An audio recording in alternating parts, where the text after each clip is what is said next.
Should you play competitive DBD?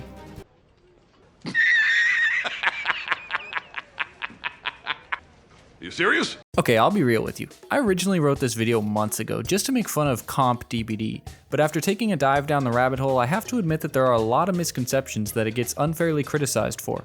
Don't worry, there's still plenty to make fun of, which we will get to. But to take a look at both sides, let's at least start with the dumb things the haters say. That really just comes from a lack of knowledge about the competitive scene. Like any esports scene, Comp DBD consists of teams of players playing custom games against each other in order to win some kind of tournament. Sounds simple enough, right? But since DBD is an asymmetrical 4v1 game with heavy RNG elements, the immediate question from most players upon learning about competitive DBD is, why the fuck would you do that? To which most comp players have a pretty simple answer. They like the game. A lot.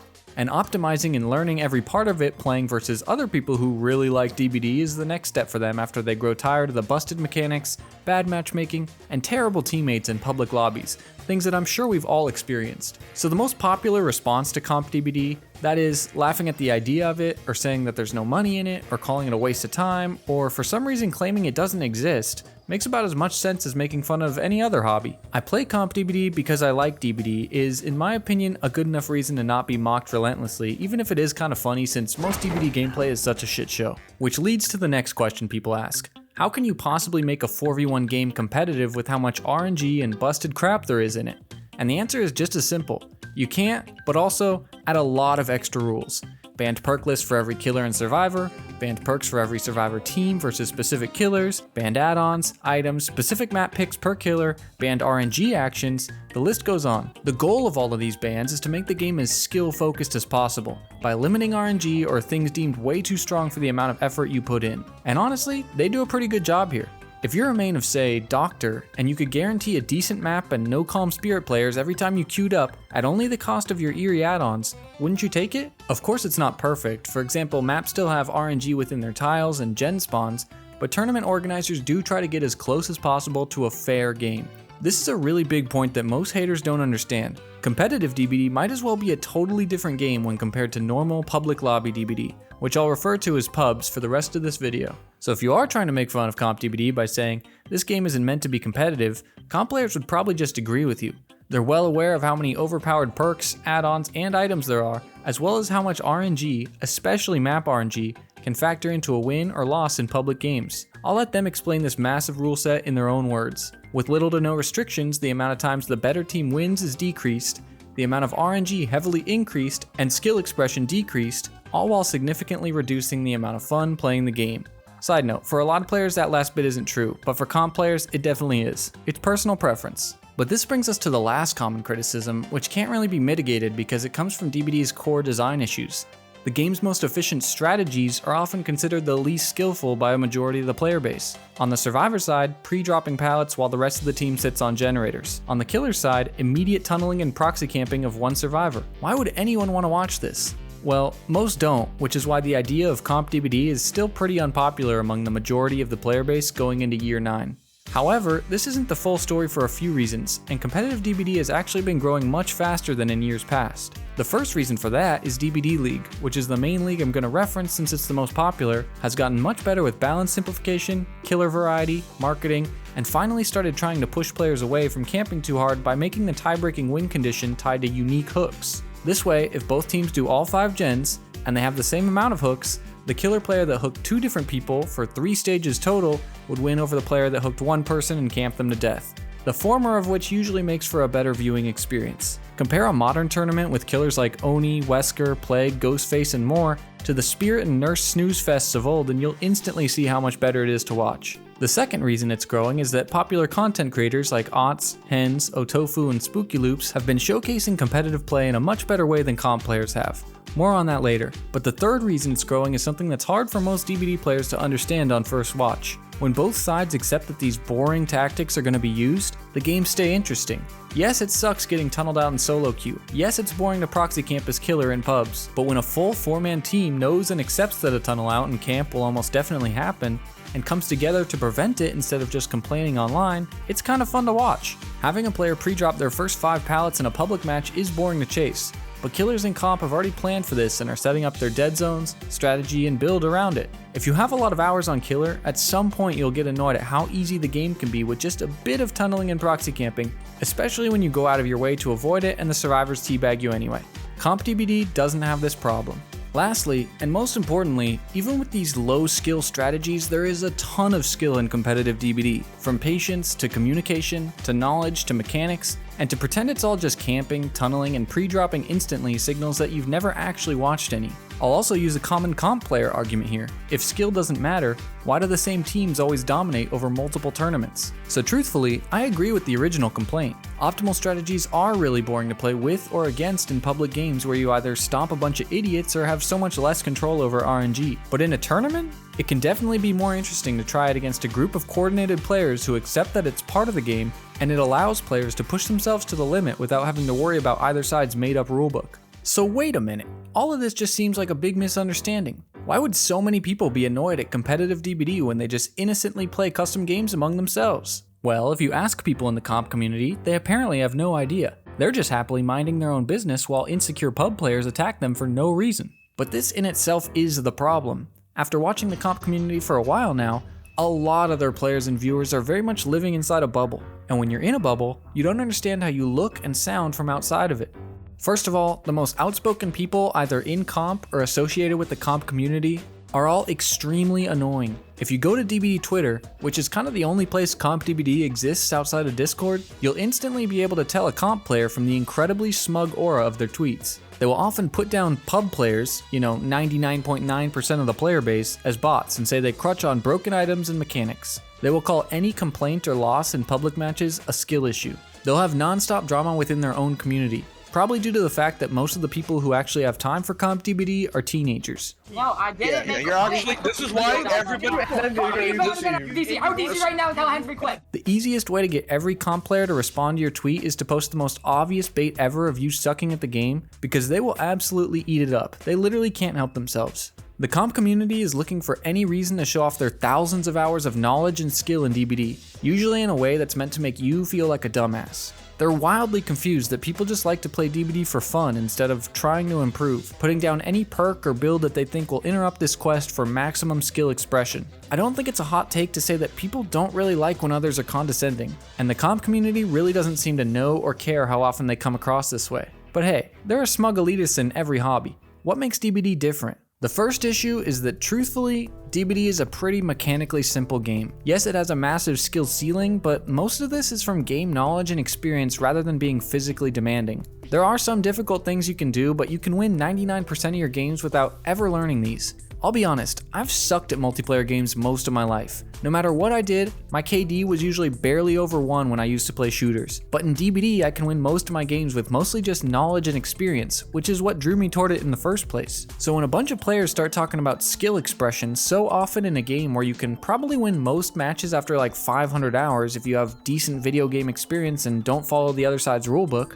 of course it seems really silly. In most games and sports, the top players have 10,000 plus hours in extremely precise mechanics. In DBD, you could probably get there in 1,000 if you actually practiced correctly and just watched videos to gain the necessary knowledge. The second reason is that most DBD players are kind of bad at the game from an objective standpoint. I would say the main reason for this is that there's no way to practice mechanics of any kind on your own, and 95% of the player base is not going to waste time working on flashlight save timing with a friend in a custom game. All the experience most people have is from pubs where you might get 4 games an hour if you're lucky, and most players are totally fine with this. When everyone is bad, it all evens out and makes for exciting games.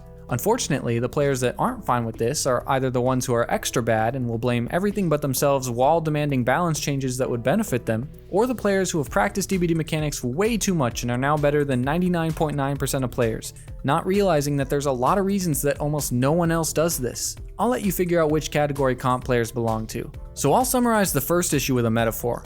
Have you ever started up a co-op game with friends, but you have that one guy who rushes endgame content as fast as possible to get ahead of everyone else? It kinda sucks the fun out of it for the people who have to play with them, and that's kinda how people feel about competitive DBD players. Most of us can agree that playing against a killer or survivor team that is way better than you is really unfun in this game.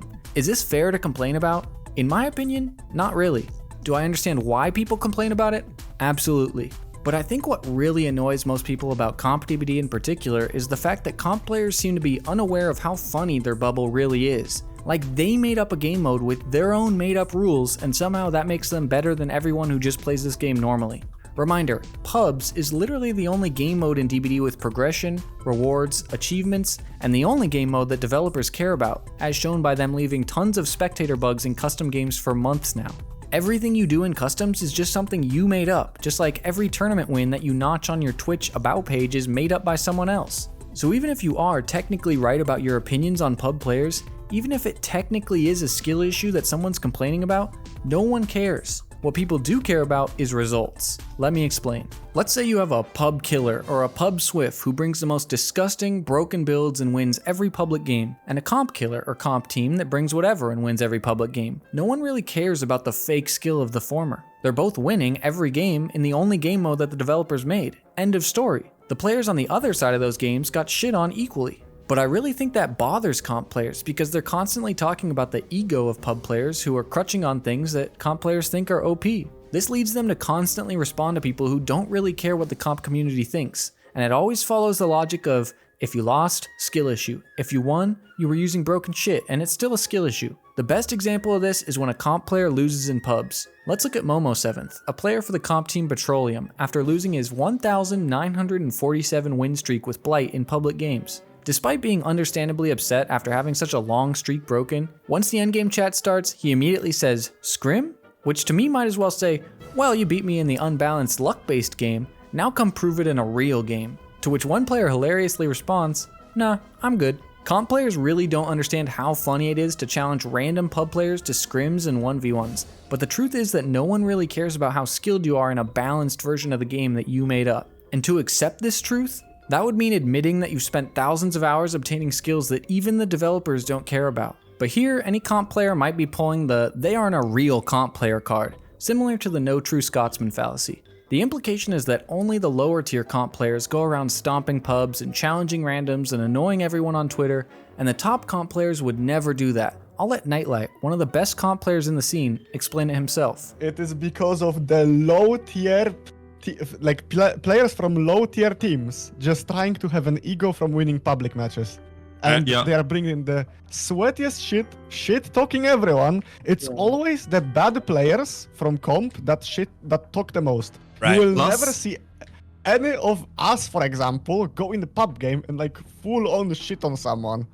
Never. The problem I have with this is that 1, you admit that lower tier comp players have yapping issues that give everyone else a bad reputation, so it's still a problem that you should look to fix in the community if you're trying to grow it in a positive way. The other part of this is that only like 2 to 3 teams win consistently, and Nightlight is on one of them, so to him, anyone under him, which is like 99% of the comp community, is probably a yapper.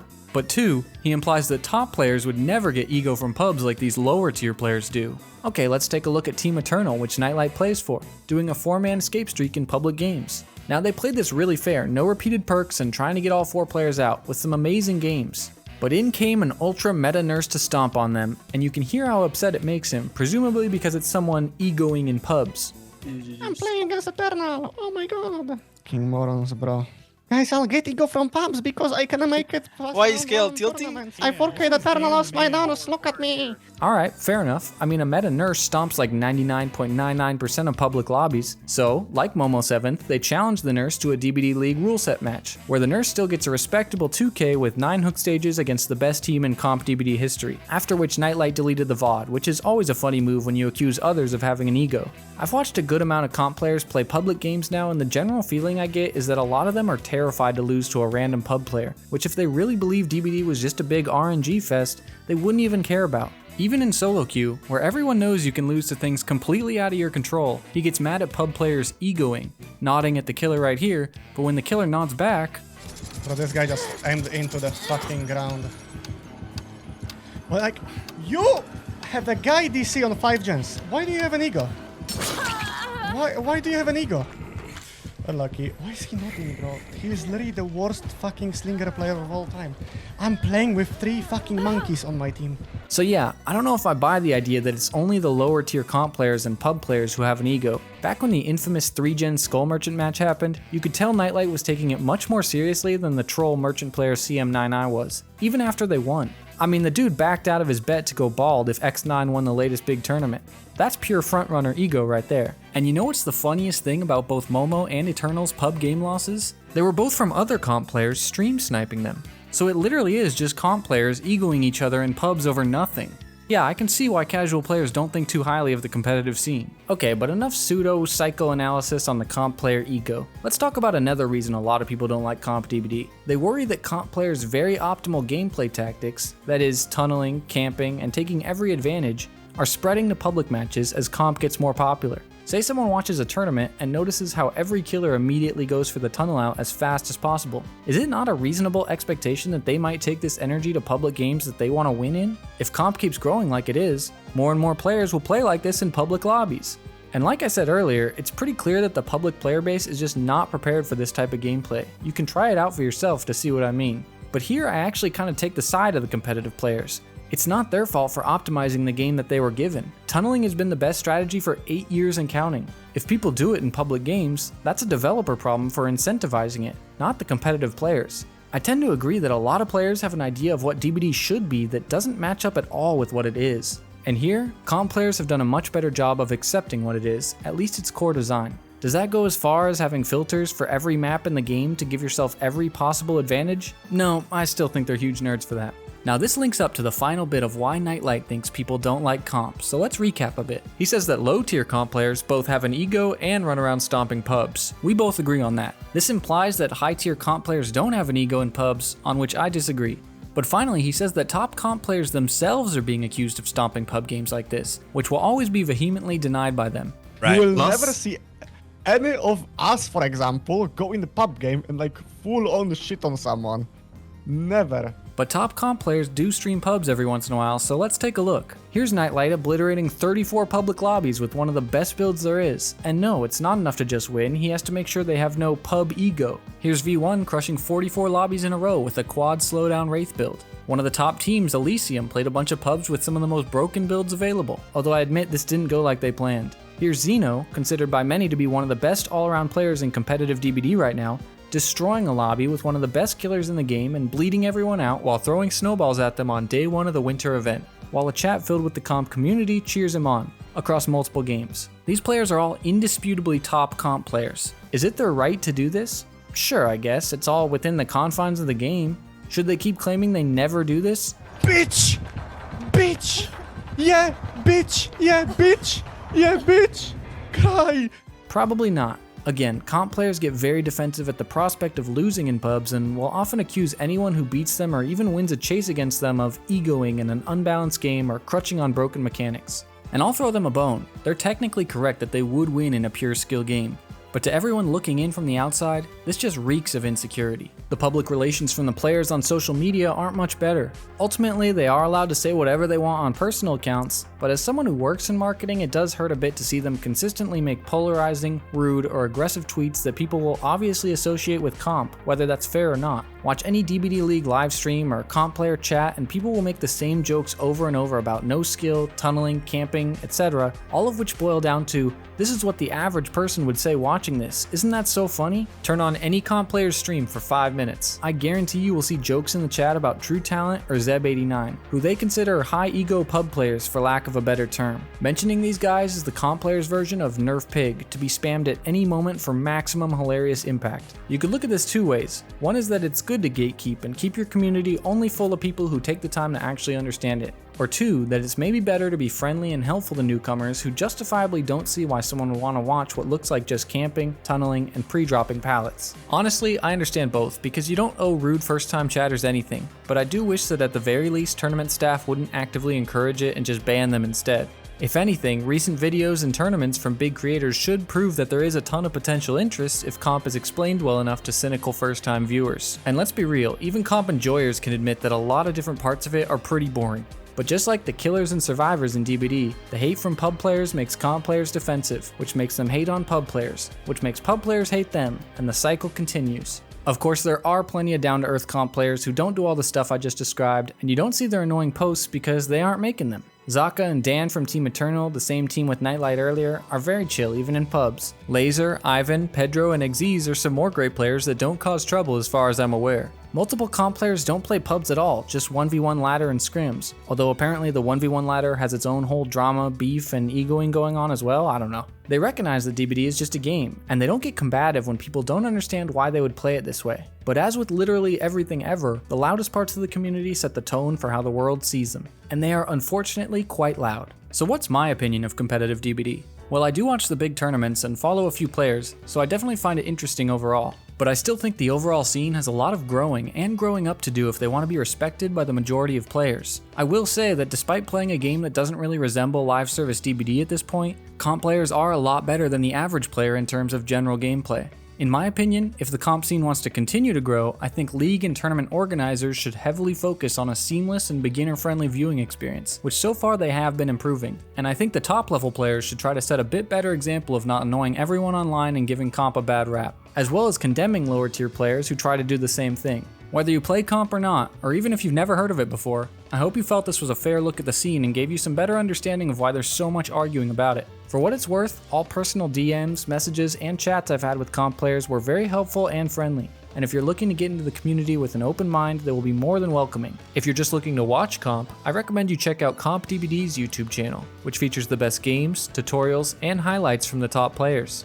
If you're looking to actually play, V1 has a video that shows you the basics of joining that I'll link in the description, and the 1v1 ladder in the DBD League Discord has plenty of help and tutorials available to get started. I've played it a bit myself and everyone was really friendly, including one player even playing extra rounds just to help me learn more. Although they may be smug and annoying about it, I see no lies when comp players tell you that the fastest way to improve is to play 1v1s and scrims against people that will actually push you as a player. Whether this is actually worth doing for an asymmetrical horror game?